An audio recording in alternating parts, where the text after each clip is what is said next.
तो CM Punk के बाद आज की रॉ में पॉल हेमन पर सेथ रॉलिंस का फेवर उधार हो गया है, जो शायद पॉल हेमन के लिए मुसीबत बढ़ा देगा। तो हेलो गाइस, मैं Gagan and welcome to my YouTube channel Wrestling Slammer. और आज हम बात करने वाले हैं आज हुए मंडे नाइट रॉ के बारे में। लेकिन उससे पहले प्लीज गाइस वीडियो को लाइक कर दो और चैनल को सब्सक्राइब भी कर दो। तो रॉ की शुरुआत हमें देखने को मिलती है एडम पेयर्स के साथ, जो की इंट्रोड्यूस करते हैं WWE की वुमेन्स चैंपियन इयो स्काई को। इसके बाद यहाँ रेहा रिप्ली और बियांका बलेयर भी आती हैं। आज एडम पेयर्स, इयो स्काई, रेहा रिप्ली और बियांका बलेयर की सिचुएशन को एड्रेस करने वाले थे रेसलमेनिया के लिए। और फाइनली आज रिवील हो गया कि हमें रेसलमेनिया में ट्रिपल थ्रेट देखने को मिलने वाला है। इसके बाद तीनों सुपरस्टार्स कॉन्ट्रैक्ट को साइन करते हैं। यहाँ बियांका बलेयर और रेहा रिप्ली में आर्गुमेंट हो जाती है, जहाँ वो इयो स्काई को पूरी तरह से इग्नोर कर रहे थे। इसके बाद इयो स्काई टॉप रोप से ड्रॉप किक लगाती हैं और रेहा रिप्ली और बियांका बलेयर दोनों ढेर हो जाती हैं। आज WWE ने रॉ की बड़ी ही ठंडी शुरुआत करी। इसके बाद हमें पता चलता है कि WWE ने फैटल 4-वे अनाउंस कर दिया है रेसलमेनिया में, जो कि हमें Bron Breakker, Dominik Mysterio, Finn Balor और पेंटा के बीच में देखने को मिलने वाला है। यहाँ एक सेगमेंट भी होता है फिन बैलर और जजमेंट डे के बीच में, जहाँ फिन बैलर बिल्कुल भी खुश नहीं लग रहे थे।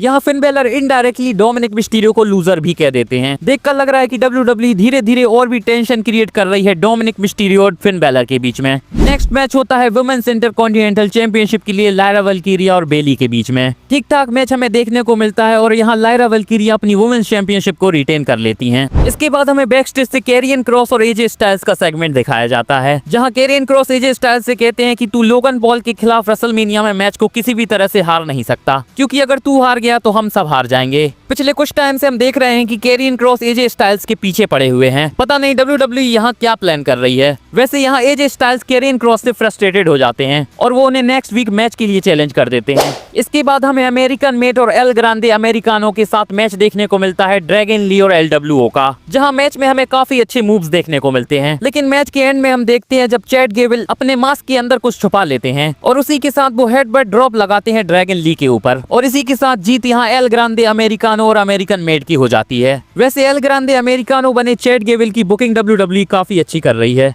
नेक्स्ट हमें गंथर रिंग में देखने को मिलते हैं, लेकिन इससे पहले वो कुछ बोलते हमें एंट्री देखने को मिलती है जे ऊसो की। लास्ट वीक जो भी गंथर ने जे और जिमी ऊसो के साथ किया था, उसके बाद जे ऊसो आज काफी गुस्से में लग रहे थे। जे ऊसो रिंग में आते हैं और गंथर के माइक को फेंक देते हैं। जे ऊसो यहाँ बताते हैं कि जिमी ऊसो को 15 टाके लगे हैं। इसी के साथ जे ऊसो कहते हैं कि उनकी मॉम ने उनसे ये भी कहा है कि तुमने जिमी ऊसो को प्रोटेक्ट क्यों नहीं किया, जहाँ जे ऊसो का जवाब था कि वो गंथर से डरते हैं क्योंकि गंथर उनसे 3 कदम आगे चलता है। जे ऊसो आज काफी इमोशनल और फ्रस्ट्रेटेड लग रहे थे। इसके बाद वो गंथर से कहते हैं कि अब मैं तुझसे नहीं डरता हूँ और अब मैं रेसलमेनिया में मुझसे ज्यादा तेरे लिए प्रेयर करूंगा, क्योंकि अब तू एक डिफरेंट जे ऊसो को रेसलमेनिया में देखने वाला है और मैं तुझे बुरी तरह से धोने वाला हूँ। इसी के साथ तेरी ये चैंपियनशिप बेल्ट भी मेरी होगी। तो काफी टाइम से ठंडी चली आ रही जे ऊसो और गंथर की फ्यूड को अब देखकर लग रहा है कि WWE ने काफी अच्छी तरीके से बिल्ड कर दिया है और यहाँ जे ऊसो के पास तगड़ा मोमेंटम भी आ चुका है। और फाइनली काफी टाइम के बाद आज हमें सीरियस जे ऊसो भी देखने को मिल गए। नेक्स्ट हम बैक स्टेज से एडम पेयर्स और रे मिस्टीरियो को देखते हैं, जहाँ Rey Mysterio L Grande americano के खिलाफ मैच की मांग करते हैं। इसी के साथ एडम पेयर्स इनका मैच रेसलमेनिया के लिए ऑफिशियल कर देते हैं।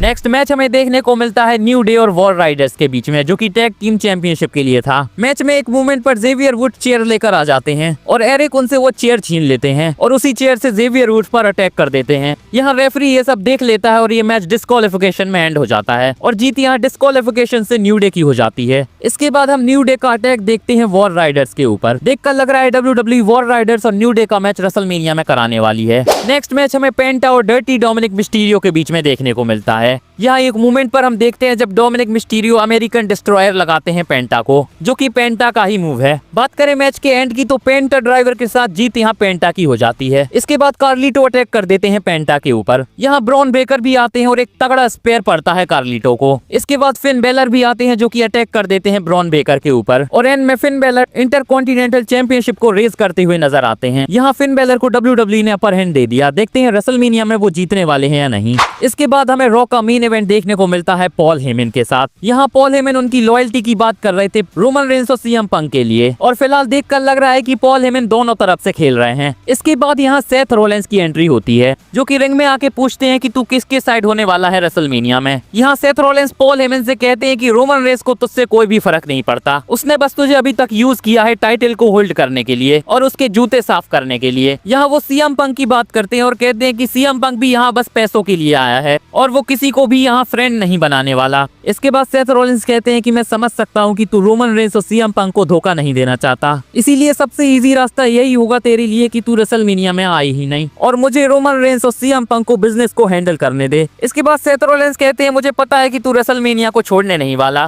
पर मेरे पास एक और रास्ता है तुझे इस सिचुएशन से बाहर निकालने का। यहाँ सेथ रॉलिंस धमकी दे रहे थे पॉल हेमन को स्टॉम्प मारने की। इसके बाद सेथ रॉलिंस अटैक करने की कोशिश करते हैं पॉल हेमन पर और इसके बाद यहाँ पॉल हेमन को बचाने सीएम पंक आ जाते हैं। यहाँ हमें थोड़ी सी ब्रॉल देखने को मिलती है सीएम पंक और सेथ रॉलिंस के बीच में और रिंग में जाकर सेथ रॉलिंस स्टॉम्प मार देते हैं सीएम पंक को। एक मोमेंट पर लग रहा था कि सेथ रॉलिंस अब पॉल हेमन को भी स्टॉम्प मारने जा रहे हैं, लेकिन पॉल हेमन खुद को बचा लेते हैं। इसके बाद सेथ रॉलिंस माइक लेते हैं और कहते हैं कि अब मेरा भी फेवर तेरे ऊपर उधार है। यहाँ सेथ रॉलिंस ने लगता है जानबूझकर पॉल हेमन को स्टॉम्प नहीं मारा, तो सीएम पंक के बाद देखकर लग रहा है कि अब पॉल हेमन पर सेथ रॉलिंस का फेवर भी उधार हो गया है। आज डब्ल्यूडब्ल्यूई ने सेथ रॉलिंस पर पूरी तरह से फोकस रखा था, जो कि जरूरी भी था क्योंकि फिलहाल देखकर लग रहा था कि रोमन रेंस और सीएम पंक की फ्यूड चल रही है और सेथ रॉलिंस को बस यूं ही डब्ल्यूडब्ल्यूई ने रखा हुआ है। तो आज के सेगमेंट के बाद डब्ल्यूडब्ल्यूई ने इस फ्यूड को और भी इंटरेस्टिंग बना दिया है और देखकर लग रहा है कि सीएम पंक और रोमन रेंस की इस भसड़ में सेथ रॉलिंस का फायदा हो सकता है। देखते हैं रेसलमेनिया में डब्ल्यूडब्ल्यूई क्या करने वाली है। बाकी अगर आपको मेरी वीडियो अच्छी लगी हो तो प्लीज इसे लाइक कर दो और मेरे चैनल रेसलिंग स्लैमर को भी सब्सक्राइब कर दो और बेल आइकन को भी दबा दो ताकि मेरी वीडियो की अपडेट आप तक पहुंचती रहे। मिलते हैं नेक्स्ट वीडियो में, धन्यवाद।